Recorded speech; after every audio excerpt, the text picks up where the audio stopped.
Sejam muito bem-vindos ao Mesa de Debates. Aqui quem está falando é o Guilherme. Vamos que vamos, pessoal, dar continuidade aqui na nossa programação da semana, conversando, debatendo aí, tratando aí sobre vários temas.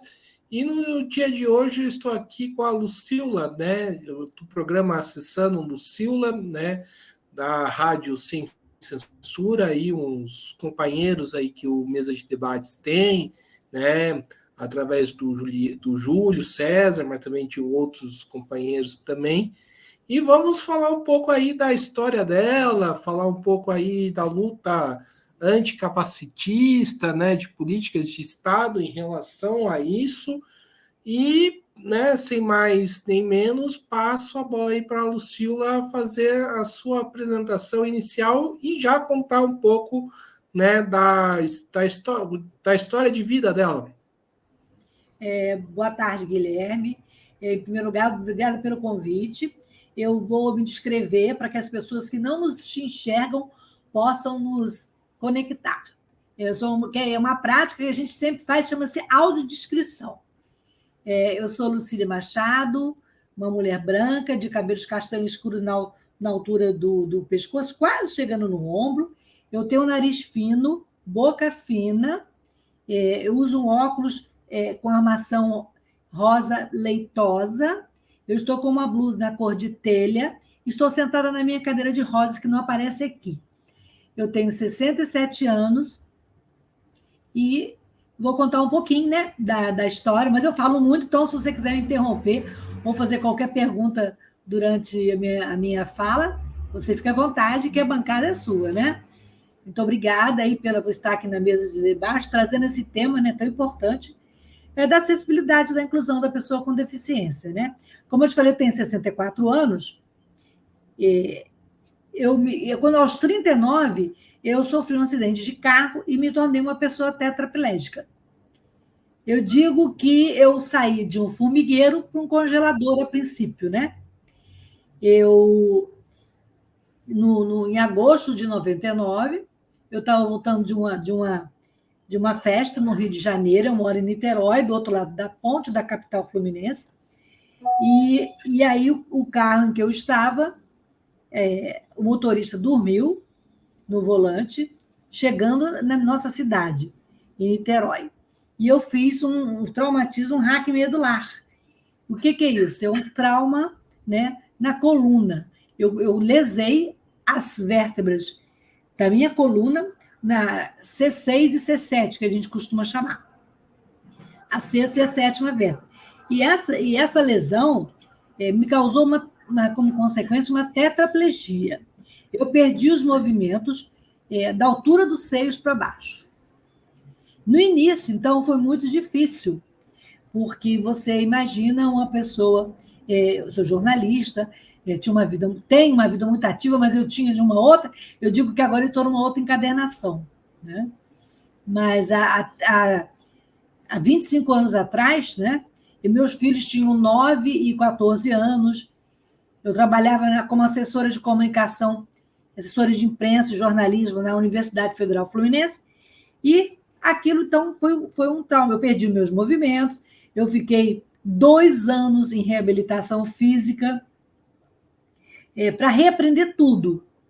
Hoje, eu tenho uma vida normal dentro das minhas limitações, mas eu me tornei uma pessoa tetraplégica. E é bom informar que muitas pessoas pensam, ainda tem aquele raciocínio errado, de que a pessoa com deficiência é uma pessoa que não tem... como dizia minha mãe, que não tem serventia, ou seja, uma pessoa que não é funcional, né? Então, apesar de ter perdido os meus movimentos, eu consegui, digamos, dar a volta por cima no sentido de fazer de uma limonada. As pessoas falam, de um limão você fez uma limonada? Não, eu fiz uma caipirinha. Porque eu reverti aquele quadro, né, de inicial, de impacto, de que você perdeu, eu tive que reinventar a minha vida. Eu tive que me adaptar à minha nova condição, né? De me locomover numa cadeira de rodas, de ser dependente de uma outra pessoa para muitas atividades da minha vida diária, como sair da cama para a cadeira, da cadeira para o carro, ajuda no banho. Opa, tivemos aqui um pequeno problema, né, na nossa comunicação, né? Vamos aguardar aqui a entrevistada voltar, né? No caso, a Lucila, né? Ela acho que deu uma queda aqui na internet dela. Vou até pegar aqui o celular para poder chamar ela aqui de novo aqui pro bastidor, né? Enfim, aqui ó, mandar aqui uma mensagem. Ela está perguntando aqui se caiu, né? E né, aguardar aqui a Lucila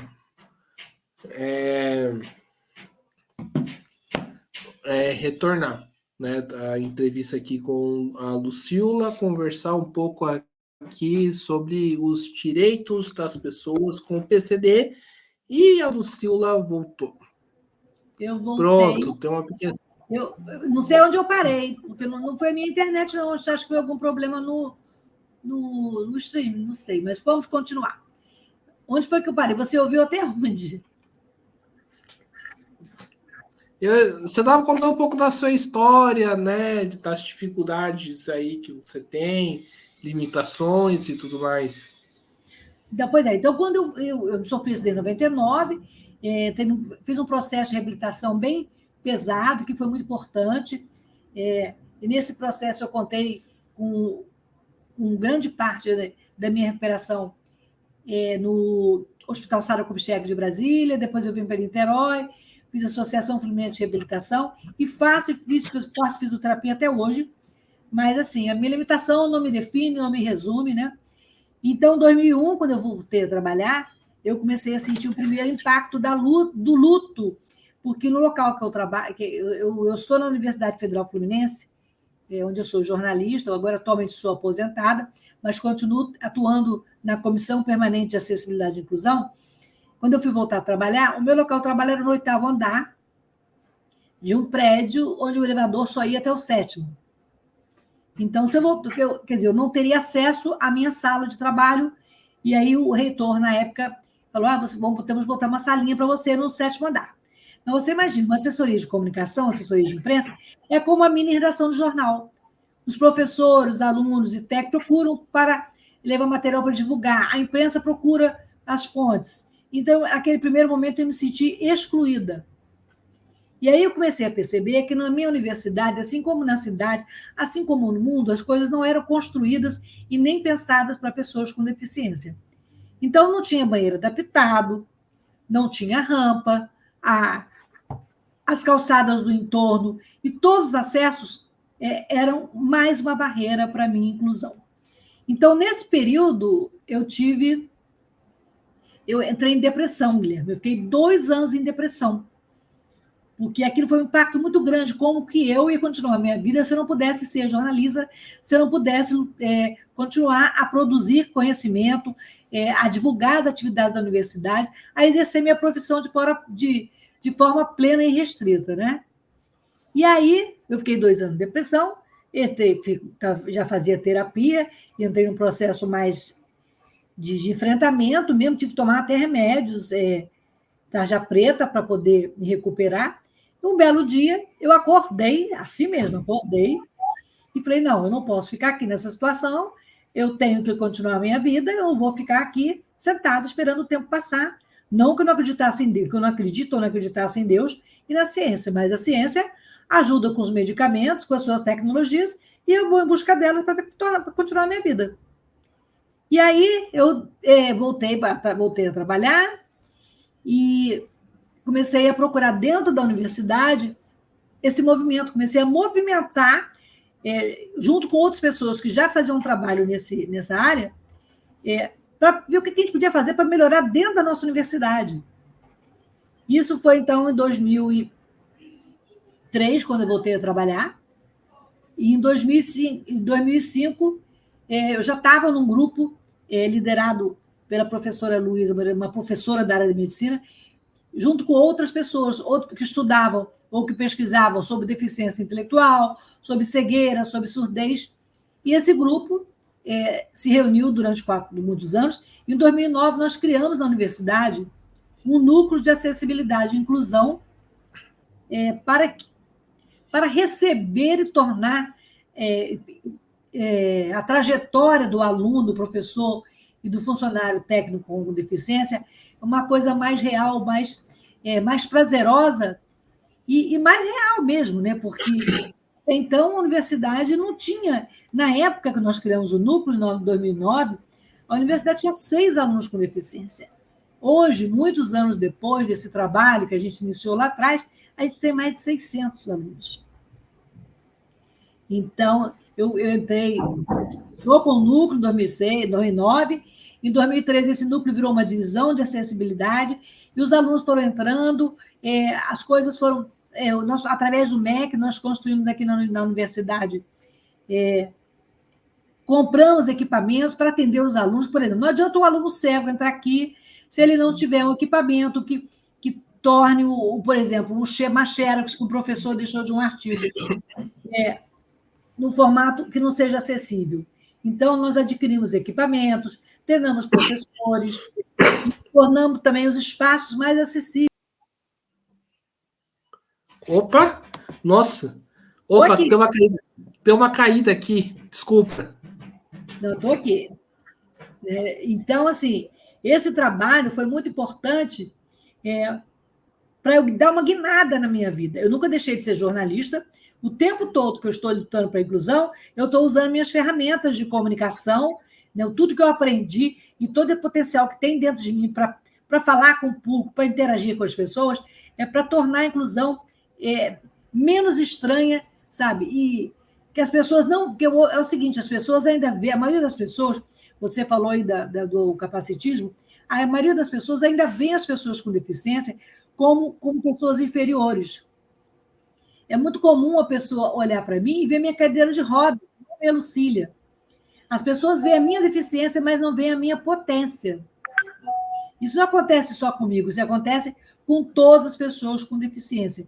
Infelizmente, apesar de todos os avanços que nós temos, né, o Brasil tem uma das legislações mais avançadas do mundo em termos de proteção e de garantia dos direitos das pessoas com deficiência. Ontem mesmo, anteontem, terça-feira, a senadora Mara Gabrilli, que é uma mulher tetraplégica também, uma senadora, ela foi eleita no COSP 17, que é uma conferência, acontece anualmente dos Estados-partes, que assinaram a Convenção das Pessoas com Deficiência. Ela foi eleita como membro dessa comunidade internacional. Isso mostra a força do Brasil e o nosso avanço nessa política de proteção das pessoas com deficiência. Se você quiser me interromper, fique à vontade. E aí, esse movimento na UF, dentro da universidade, foi caminhando, foi amadurecendo, e em 2019 nós criamos a Comissão Permanente de Acessibilidade e Inclusão, que é uma comissão que redigiu e aprovou uma política de inclusão, porque a gente deixou de fazer só as coisas. Você bem tentar explicar, por exemplo, em outras palavras, né? Em vez de só, por exemplo, apareceu um aluno cego, vamos lá, vamos resolver, vamos ajudar. Não, não é isso. Vamos ter uma política para quando entrar qualquer aluno com qualquer deficiência, a universidade esteja preparada, com equipamentos, com espaços acessíveis, com professores capacitados no sentido de entender como atender aquele aluno com deficiência.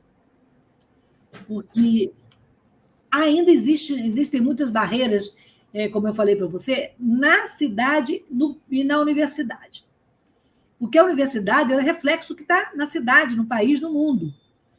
Então, as pessoas... Chegou um aluno cego. As pessoas vão sempre se referir o ceguinho, ou como se a deficiência dele fosse maior do que a potência, do que a capacidade dele. Então, é importante a gente dizer que não é eu que sou uma pessoa com deficiência, o ambiente que não atende às minhas necessidades. Como você está aí com a camisa, é de São Paulo? Camisa de São Paulo, eu estou com a minha cadeira. O fato de você ser um torcedor de São Paulo, é mais uma característica sua, como a minha cadeira. Eu estou na cadeira, mas o fato de eu estar na cadeira não me, como eu falei anteriormente, não me resume a uma pessoa. Então, as pessoas costumam olhar, por exemplo, muitas vezes eu dou sempre esse exemplo, vou no salão cortar o cabelo, a pessoa.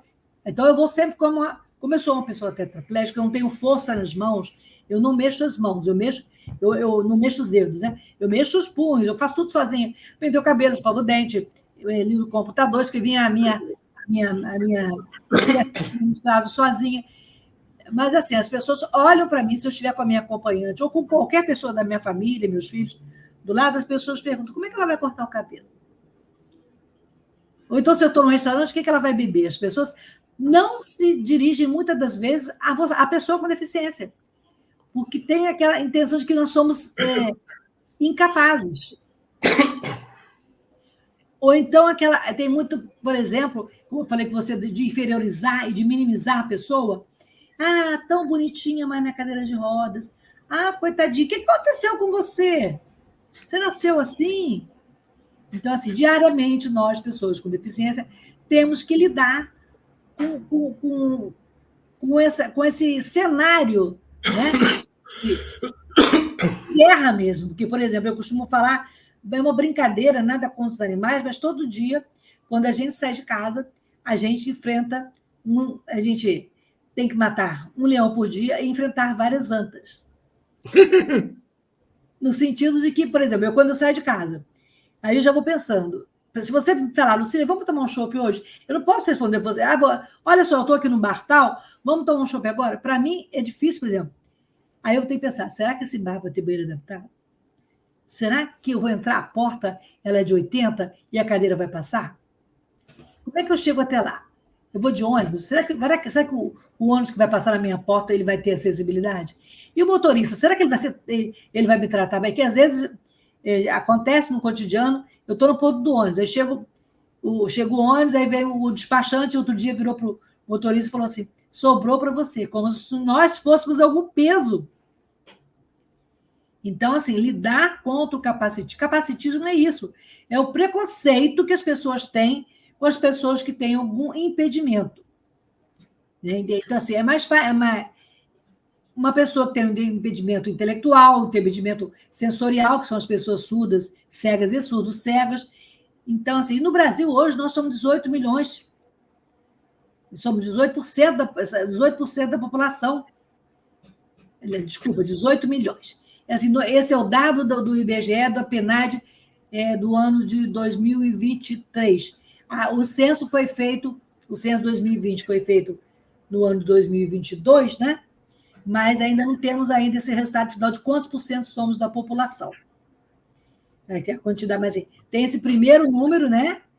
De que eu falei anteriormente, mas ainda não temos assim quantos somos, onde estamos, o que precisamos, qual é o maior tipo de deficiência de pessoas com deficiência. Então, assim, para a gente ter... então, eu me engajei, né, nessa luta pela e para pessoas com deficiência, para que nós tenhamos políticas públicas para atender às necessidades de cada um, que são diferentes. Como a minha, da sua, a sua é do seu vizinho. Então, assim, precisa existir políticas públicas que pensem nas pessoas com deficiência como usuários, por exemplo, do SUS, dos hospitais. Você pensa uma pessoa surda, uma mulher surda que vai ao ginecologista, ela tem que levar, ou ao psicólogo, ela tem que levar um intérprete, porque não tem ninguém que sabe Libras. Uma pessoa cega tem sempre que depender da ajuda de alguém para poder atravessar uma rua, porque não tem sinal sonoro. Então, assim, essa luta é uma luta muito potente, muito necessária. Nós vamos ter agora, no mês de julho, em Brasília, depois de um tempo sem acontecer, a 5ª Conferência Nacional da Pessoa com Deficiência. Essa conferência vai reunir pessoas com deficiência de todo o país, de 14 a 17 de julho, para debater assim, quais são as nossas principais reivindicações, quais são as nossas principais necessidades, E são muitas, porque, por exemplo, eu sou coordenadora da Frente Nacional de Mulheres com Deficiência, que é um órgão que foi criado para a defesa das mulheres com deficiência. Porque ser mulher no Brasil e no mundo já é uma carga pesada. E ser mulher com deficiência é uma dupla responsabilidade. As mulheres com deficiência são vítimas de violência doméstica em números inacreditáveis. São muitos os casos registrados e não, muitas vezes não publicizados, não divulgados. E também, a começar por ser uma mulher com deficiência sofreu alguma. Nós temos o caso da Maria da Penha, que deu origem à Lei da Maria da Penha, que foi uma volta, né?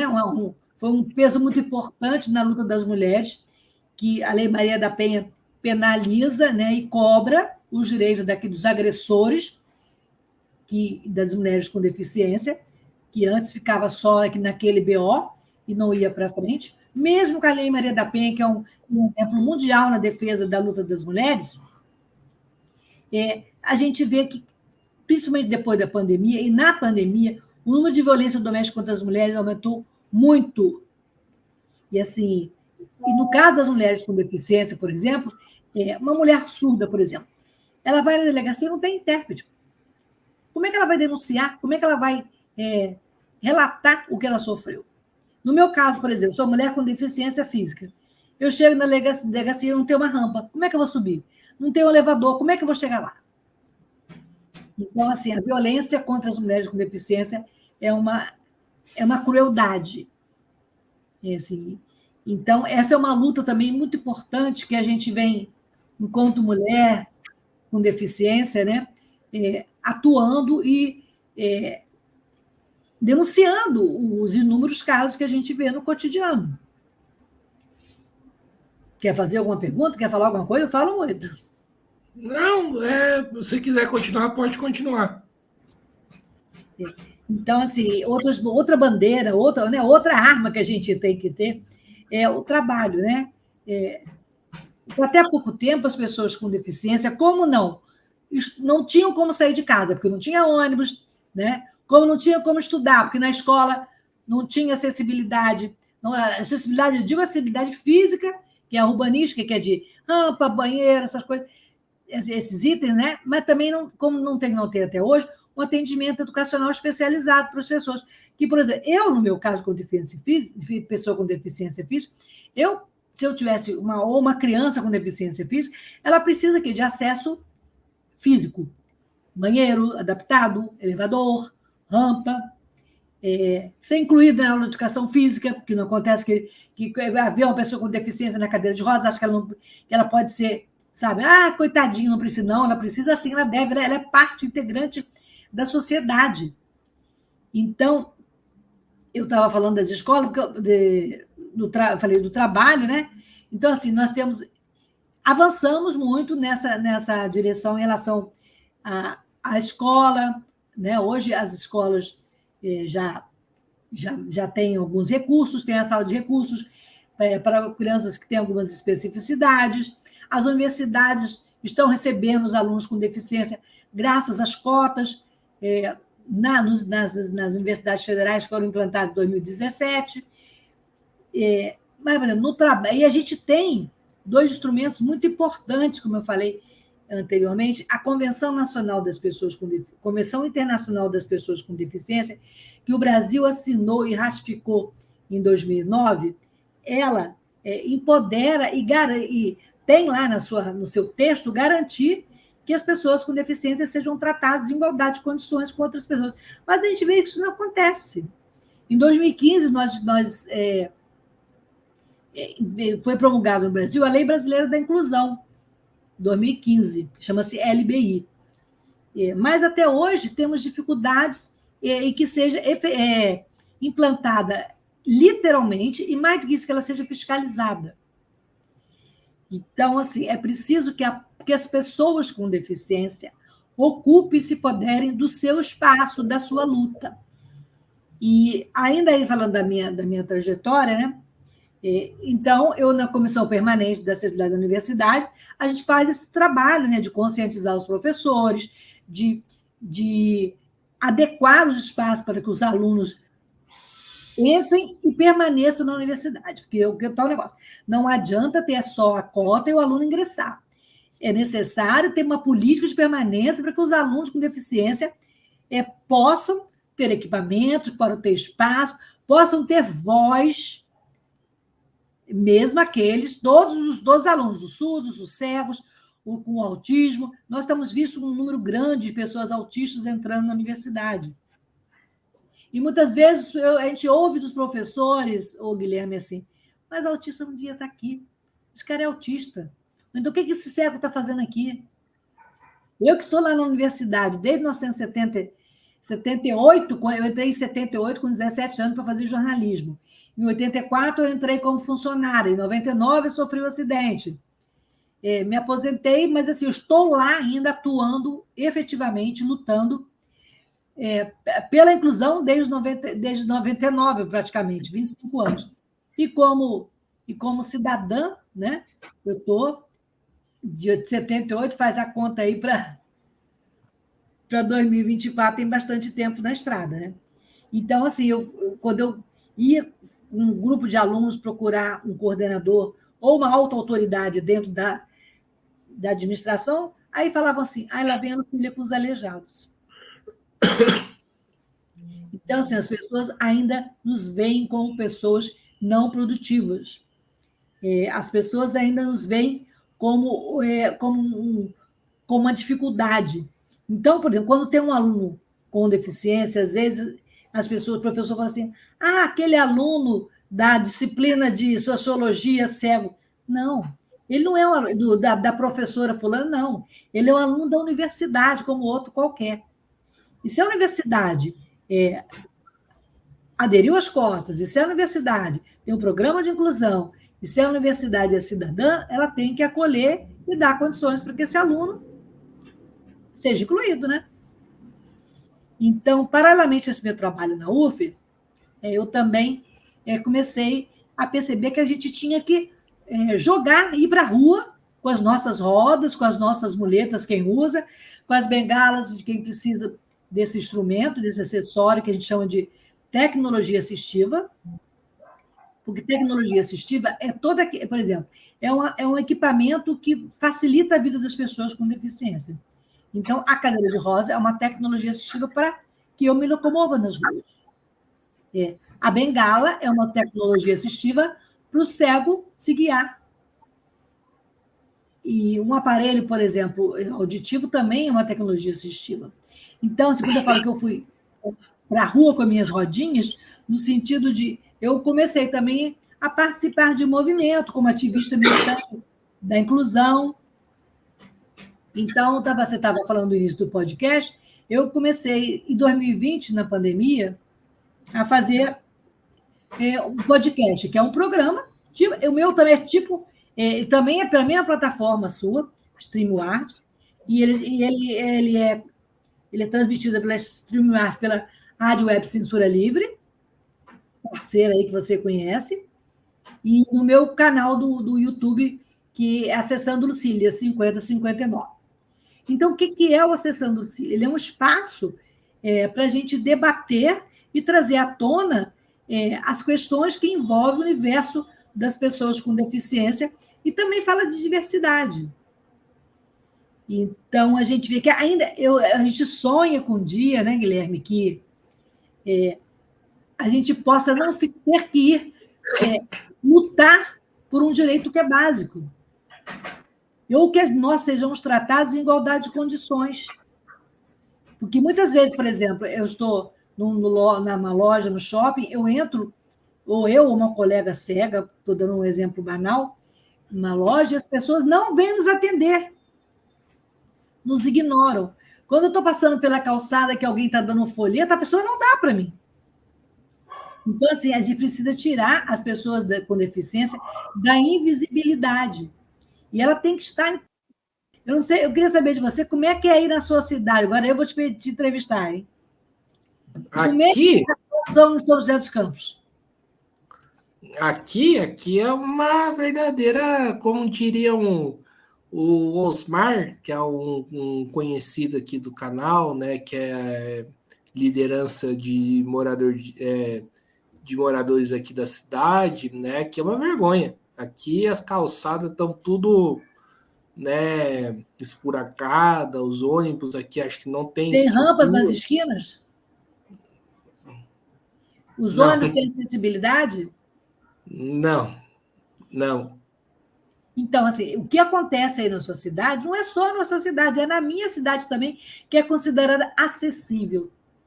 Então, assim, é uma acessibilidade, digamos, mais para inglês ver, né?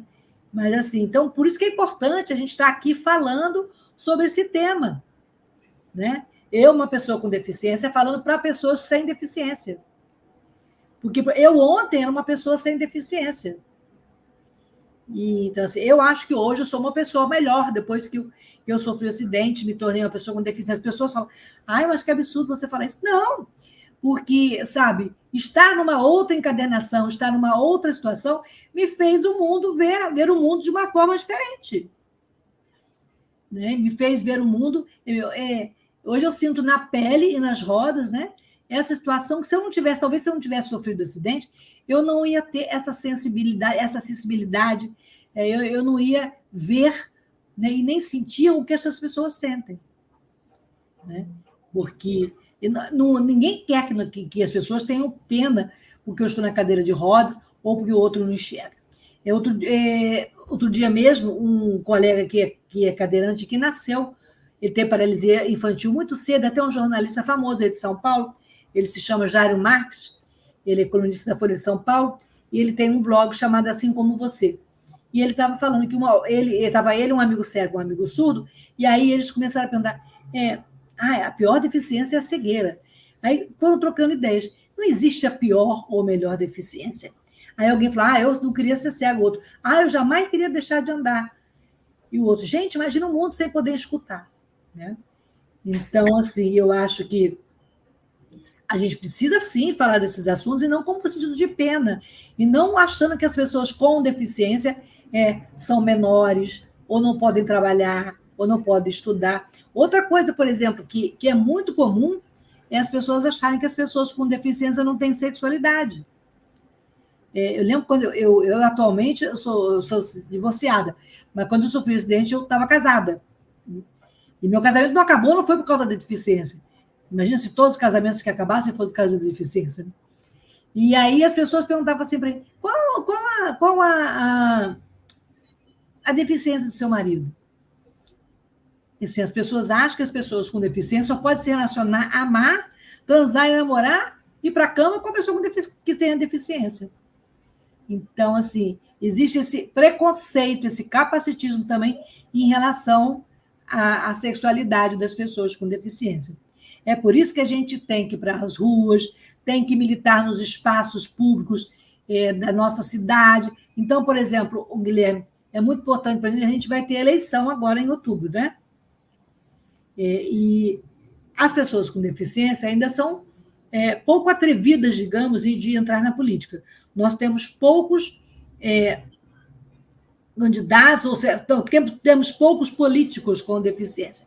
Eu falei até do caso da senadora Mara Gabrilli, né, que é uma das poucas representantes das pessoas com deficiência. Então, assim, ontem mesmo eu estava passando anteontem do podcast, alguém perguntou para o meu entrevistado, fez uma pergunta para ele, ele já foi ministro do Supremo Tribunal Eleitoral, e ele estava conversando comigo sobre a Convenção da ONU, e aí alguém pergunta para ele se tinha cota para pessoas com deficiência na política. Ainda não tem, mas é uma das coisas que deveria ter, porque, por exemplo, assim como os negros, como as mulheres, como as pessoas LGBTQIA+, nós temos esse vácuo de não estarmos, não temos as mesmas oportunidades que as pessoas ditas, entre aspas, normais, porque ninguém é normal, né? Ninguém é igual a ninguém. Todo mundo tem um impedimento, tem uma carência, tem uma dificuldade. Então, assim, sou a favor de que tenham cota para que os candidatos, ou seja, assim como tem um percentual de de candidatos negros e mulheres, né? As pessoas com deficiência também podem ter cota. Por quê? Não porque eu seja uma coitadinha, que eu não tenha condição, não. É porque existe essa reparação histórica. E se não houver, muitos partidos não vão dar espaço para as pessoas com deficiência. Então, assim, é toda uma gama de reivindicações que as pessoas... Ser pessoa com deficiência, por exemplo, Guilherme, não é barato, não. Olha, como não tem um ônibus adaptado, você tem que andar de quê? De táxi ou de carro. Para comprar um carro, é caro que a pessoa com deficiência... Não é só a pessoa com deficiência. Ter um carro no Brasil hoje é caro. Aí você vai andar de ônibus. O ônibus não é adaptado. Aí você quer um táxi. Na sua cidade tem táxi acessível, ô Guilherme? Você já viu? Táxi, ninguém anda de táxi mais. Não, e táxi acessível. O Uber nem existe acessível. O carro acessível é um carro que você já entra pela rampa com a cadeira, não precisa sair da cama, Não. da cadeira para o carro, entendeu? Não, Uber eu não sei, né? Mas não, táxi quase. Uber não tem? Não, geralmente assim, porque o Uber, adaptar um carro é muito caro. Então, por exemplo, na minha cidade, que é Niterói, que é uma cidade de porte médio, tem um táxi acessível. Um táxi acessível. Porque adaptar o carro é caro e não interessa. A prefeitura poderia subsidiar essa adaptação, mas não interessa. Então, assim, e você falou do Uber, né? Por exemplo, eu vou pedir o Uber. Lá no próprio, na hora que você pedir Uber, não tem.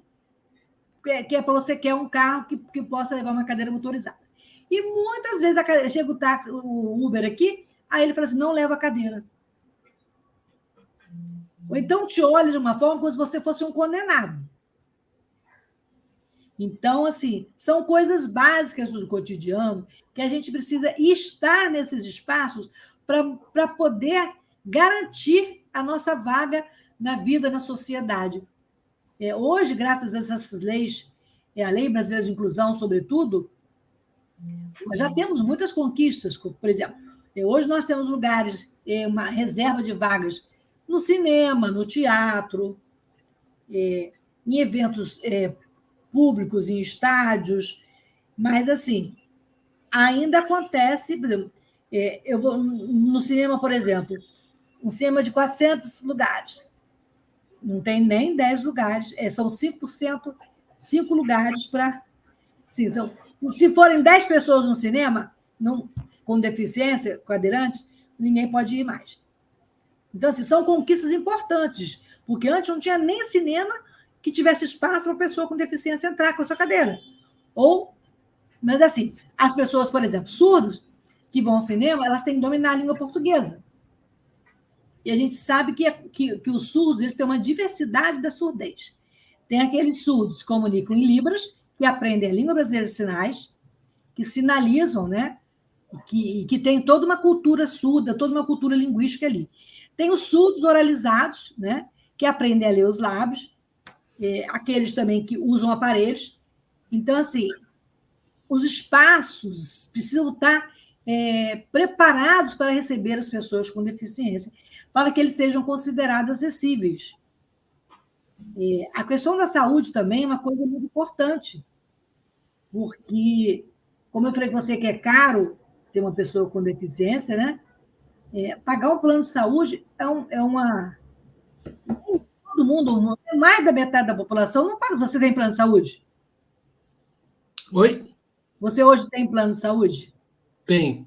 Eu tenho, mas nós somos o quê? Privilegiados. Porque a maioria da população não tem. E muitas pessoas hoje estão... até há pouco tempo tinham plano, não tem mais, porque não dá para pagar.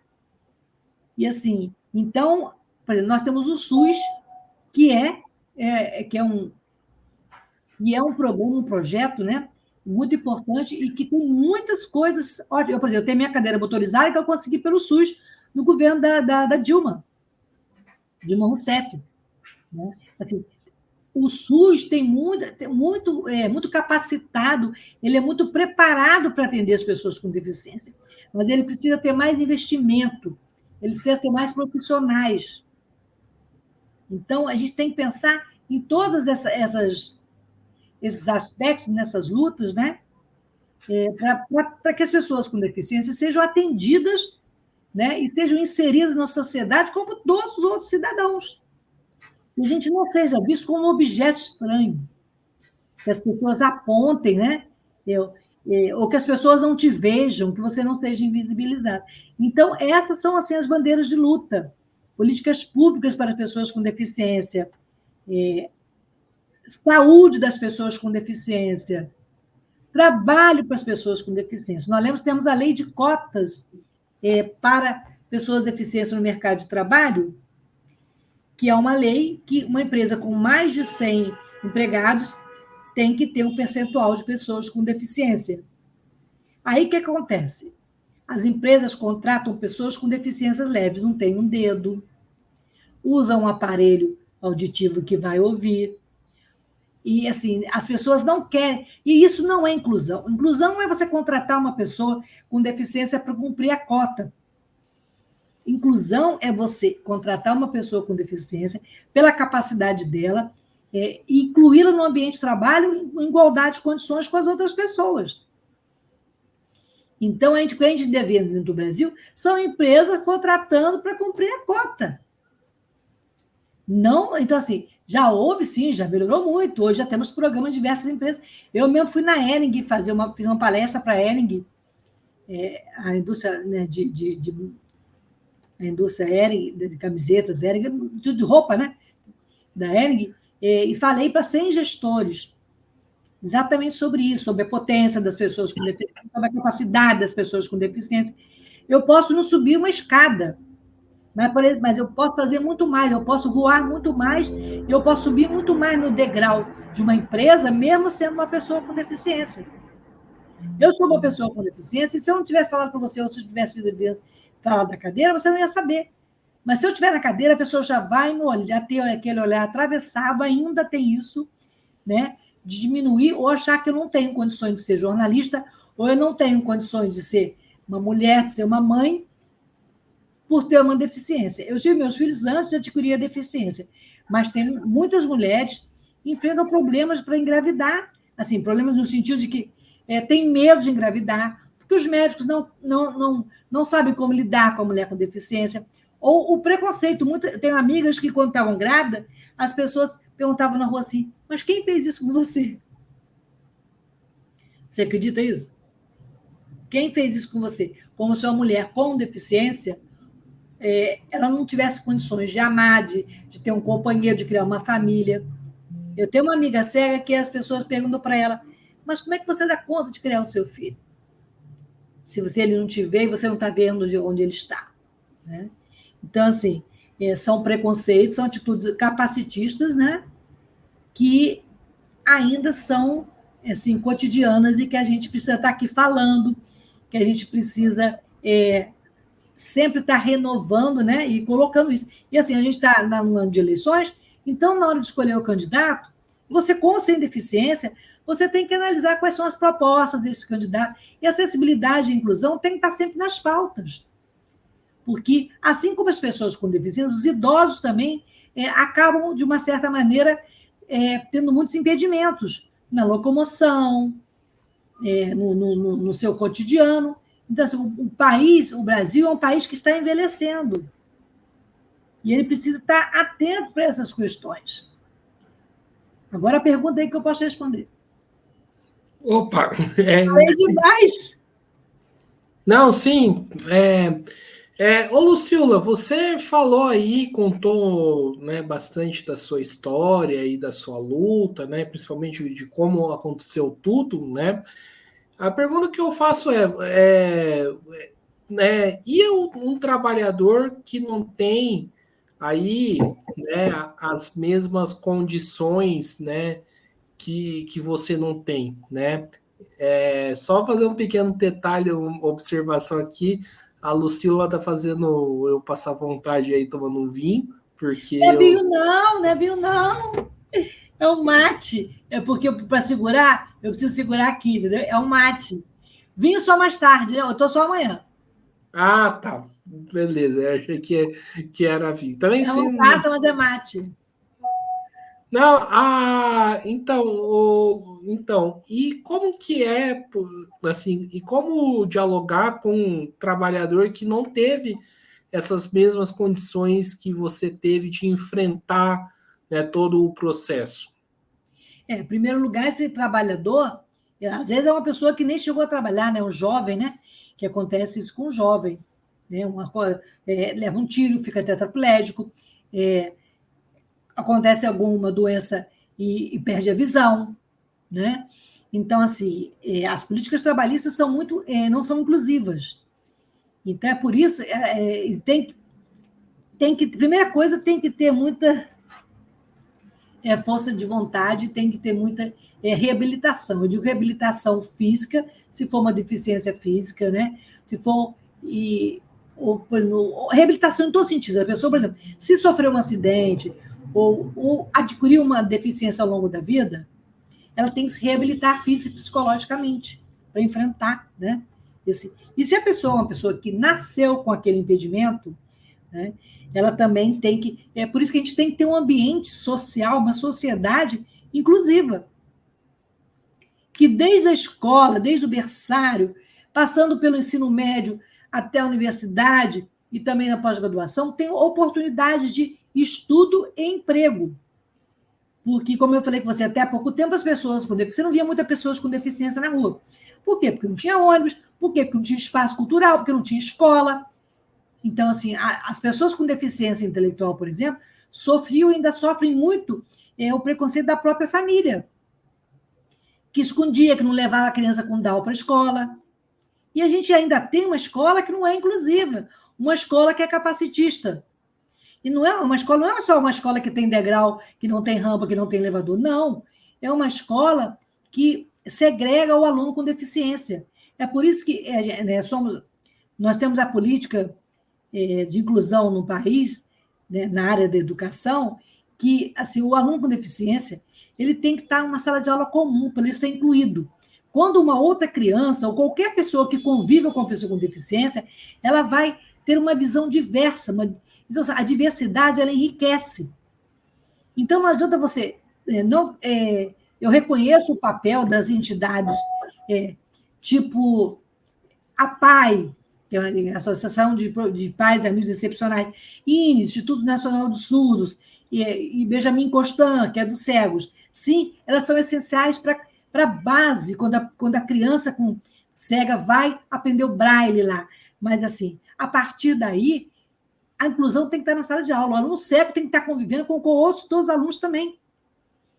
Porque a inclusão enriquece. E a escola tem que estar preparada para atender todos os alunos, com e sem deficiência. Então, assim, nós temos, por exemplo, você falou, as dificuldades são muitas. E como ser deficiente é caro. Uma cadeira de rodas é caríssimo. Um aparelho auditivo é muito caro. A bengala é caro. Todos os equipamentos, acessórios, tecnologia assistiva são caros. E você pensa uma pessoa com deficiência, como o meu tipo de deficiência tetraplégico, que mora numa comunidade que seja íngreme, que seja um morro, tem escada. Como é que ela vai sair todo dia e descer para trabalhar? Né? Ou para ir ao médico, ou para ir para a escola, se não tem acessibilidade naquele local. Né? Então, assim, não diria a única salvação, assim, é por isso que temos que garantir políticas públicas de equidade das pessoas, que todos tenham acesso ao tratamento de saúde, à escola, à moradia. O governo relançou no ano passado, e vai ser um dos temas agora da Conferência Nacional de Pessoas com Deficiência, o plano Viver Sem Limites, para pessoas com deficiência. Dentro daquele plano, tem 5 eixos temáticos que vão discutir exatamente como pode melhorar a vida das pessoas com deficiência. Então, é por isso que a gente tem que estar aqui, no seu espaço, lá no meu podcast, fazendo palestras, participando de tudo e de todos. Porque quando nós estamos juntos, nós somos mais fortes.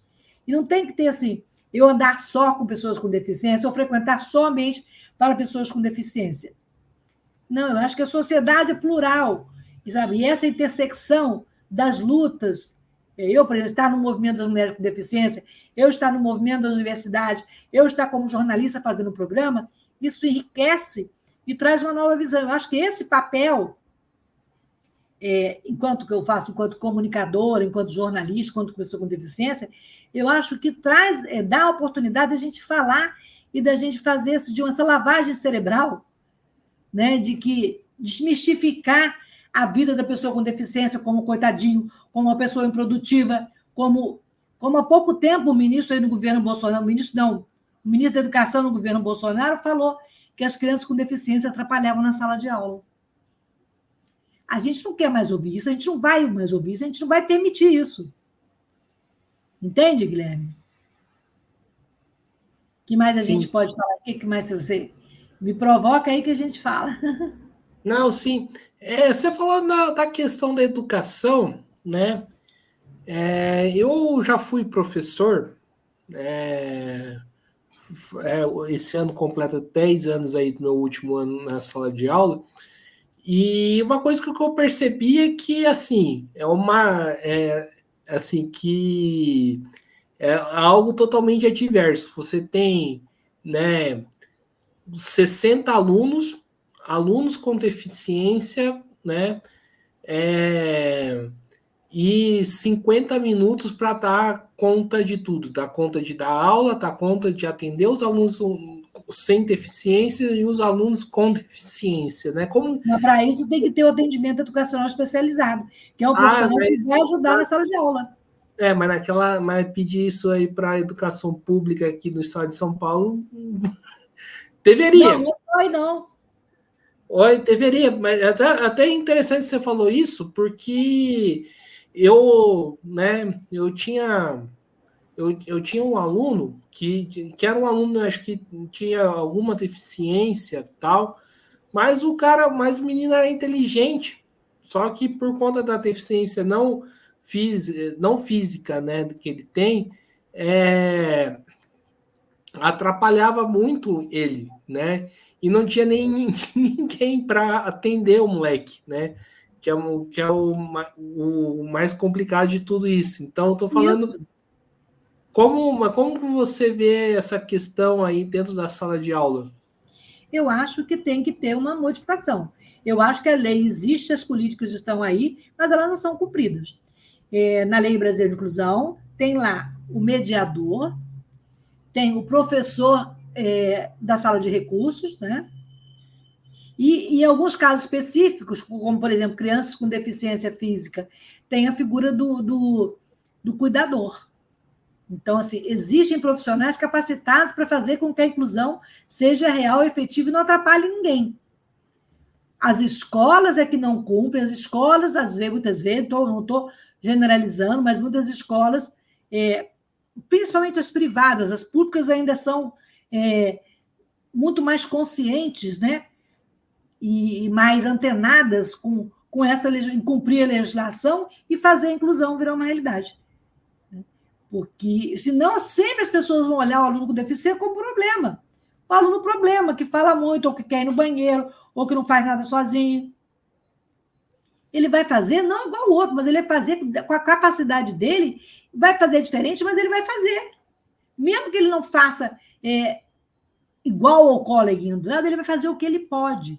Ele vai fazer... Então, assim, uma coisa muito importante você está falando isso aí, porque existe, por exemplo, as pessoas com deficiência têm um laudo, né, com a sua deficiência, né? Esse laudo da direita ela tem um BPC, que é um benefício para a família que tem uma pessoa com deficiência na família, recebe o BPC, né? Que se a renda não ultrapassar ao salário mínimo das pessoas da família, né? Tem o BPC, o LOAS também, e tem o auxílio inclusão, que é uma coisa nova. Mas, assim, são coisas... São benefícios na base do salário mínimo, né? Então, assim, mas às vezes as pessoas preferem receber aquele salário que é mínimo do que se especializar em estudar, porque às vezes não tem esse respaldo da escola, da família, da sociedade. Então, assim, é preciso investir, acreditar nas pessoas com deficiência e fazer políticas públicas para que elas tenham essa oportunidade. Entende? Não, sim. E para a gente fechar aqui a nossa entrevista, já está dando aqui quase a 1 hora, né? E falar um pouco aí das cidades, né? Como eu falei aqui, São José, por exemplo, é uma cidade que é totalmente hostil para quem tem deficiência. Mas aí em Niterói, né? Como que funciona, né? E o que avançou e o que ainda precisa avançar nessa questão, né, de acesso à cidade? Eu acho que, primeira coisa, cidades têm que ser anticapacitistas. Ou seja, elas têm que oferecer condições para que as pessoas circulem, para que as pessoas cheguem nas escolas, andem nos ônibus, nas calçadas, nas universidades, tenham acesso aos equipamentos culturais, cinema, teatro, shows, igualdade de condições. Então, são muitas. A minha cidade não é considerada uma cidade.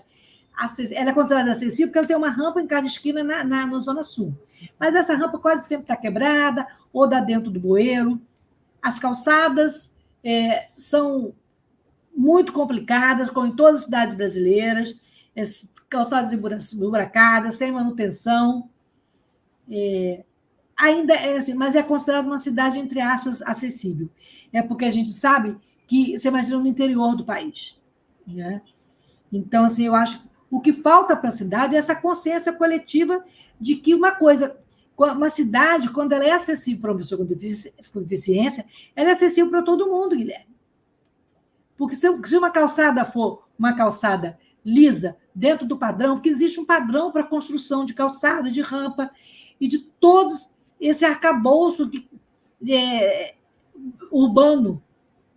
Existe uma norma, existem várias normas técnicas da ABNT, Associação Brasileira de Normas Técnicas, que tem todos os padrões, qual a elevação da rampa, qual a inclinação da rampa, qual o modelo de calçada, tudo. Só que as pessoas constroem e não se atentam e não atendem à norma, e não há fiscalização da prefeitura.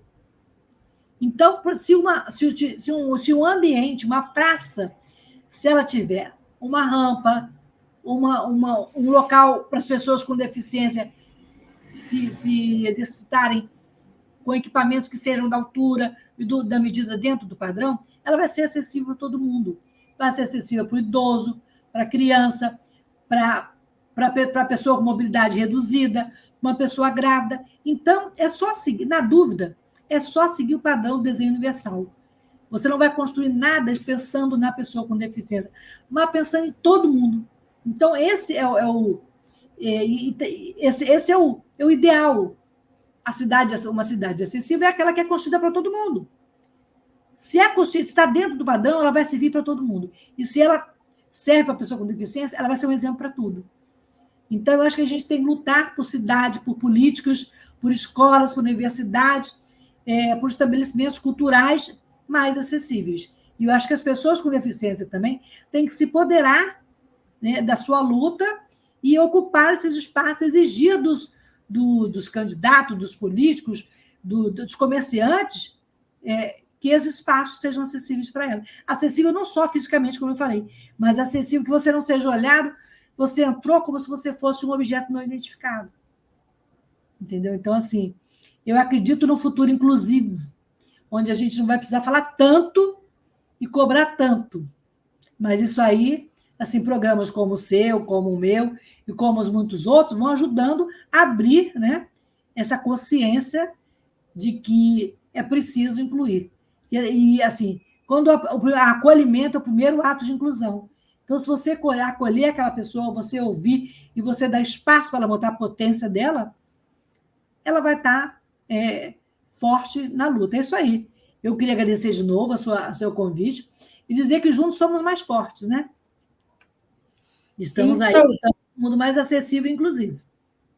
Maravilha, então mais uma vez aqui agradecendo então, estamos encerrando, na verdade, aqui mais uma entrevista do Mesa de Debates. Quero aqui agradecer a Lucila, também agradecer a você que estiver nos acompanhando, e a Lucila que já deu, né, já fez uma consideração final inicial, né? Se ela quiser colocar mais alguma coisa no debate, fique à vontade. Eu quero só fazer uma propaganda aqui do meu podcast, das minhas redes sociais. No YouTube, o canal Acessando Lucília 5059. No Instagram, Acessando Lucília. Tem também no LinkedIn e no Facebook, Lucília Machado. Nos siga, nos dê sugestão de pauta, conta como é que está a acessibilidade na sua cidade, denuncie, e porque é o que eu falei, juntos somos mais fortes, né, por um mundo mais inclusivo e acessível, Guilherme. Então é isso aí. Então, mais uma vez aqui agradecendo a Lucila, também agradecendo a você que estiver nos assistindo. E eu peço aí, quem não for inscrito, se inscreva no canal Podcast Mesa de Debates de Tudo Um Pouco, acompanhe o nosso trabalho, curta, compartilhe, comente as entrevistas, matérias, programas que nós apresentamos. Lembrando que o Mesa de Debates está numa campanha aí para chegar a 10 mil inscritos, então quem puder, não for inscrito, se inscreva, indica aí para o pessoal se inscrever. E eu peço aí também que segue a gente nas redes sociais. Nós estamos no Facebook, TikTok, Instagram e também agora no Quai. E para a gente finalizar também, nós temos o nosso Pix 385-007-02800 CPF. Lembrando que o Mesa de Debates é uma mídia independente, não recebemos dinheiro nem do capital privado e nem do Estado, e nem queremos, para a gente trazer aqui esse debate aqui que a gente trouxe, entre outros. Então, quem puder aí colaborar, né, fique à vontade. Então é isso aí, a programação continua, um forte abraço e fui. Obrigada.